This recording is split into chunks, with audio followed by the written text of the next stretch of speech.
આખરે યુવાનોની જીત થઈ, યુવાનોની એકતાની જીત થઈ, યુવાનોના હોંસલાની જીત થઈ. ધર્મેન્દ્ર પ્રધાને રાજીનામું આપી દીધું. નીટની પરીક્ષા લીક થાય છે, આ મામલાઓ ઉપર ટિપ્પણીઓ ચાલે છે અને આખરે કોકરોચ જનતા પાર્ટી અભિજીત દીપકે બનાવી અને એમાં કરોડો લોકો જોડાયા. અને એટલું જ નહીં, સોનમ વાંગચુકજી 26 દિવસ સુધી અનશન પર ઉતર્યા.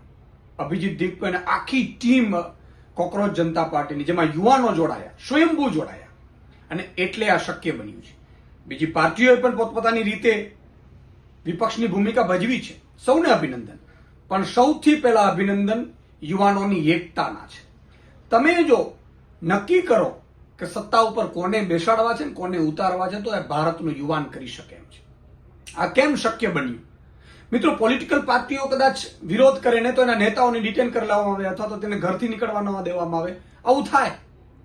પણ જ્યારે આખી યુવા ટીમ જ્યારે બહાર આવે, 20 કરોડ યુવાઓ પોતપોતાના વિસ્તારમાં નીકળી જાય, એ પછી જજના દીકરા દીકરી હોય, નેતાના દીકરા દીકરી હોય, અધિકારીઓના દીકરા દીકરી હોય, આઈએસ આઈપીએસ ના દીકરા દીકરી હોય, અને બધા લોકો જ્યારે નીકળી પડ્યા, પોતપોતાની રીતે નીકળી પડ્યા. ફિલ્મના કેરેક્ટરો પણ ઘણા બધા એક્ટર્સ એક્ટ્રેસે ખૂબ બધો સહયોગ આપ્યો, સામાજિક સંગઠનોએ આપ્યો. આ સ્વયંભૂ આંદોલન હતું અને એ આંદોલનમાં યુવાનોની જીત થઈ, યુવાનોની એકતાની જીત થઈને આગળ ધર્મેન્દ્ર પ્રધાને રાજીનામું આપવું પડ્યું.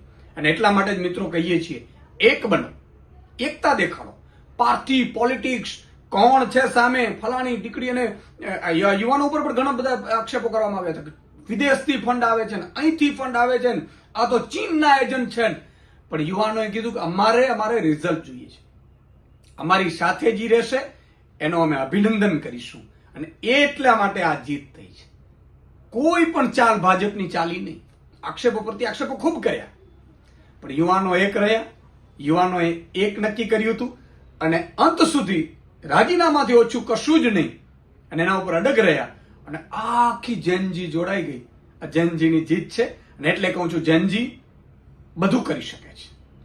જય હિન્દ, જય ભારત, જય જય ગરવી ગુજરાત.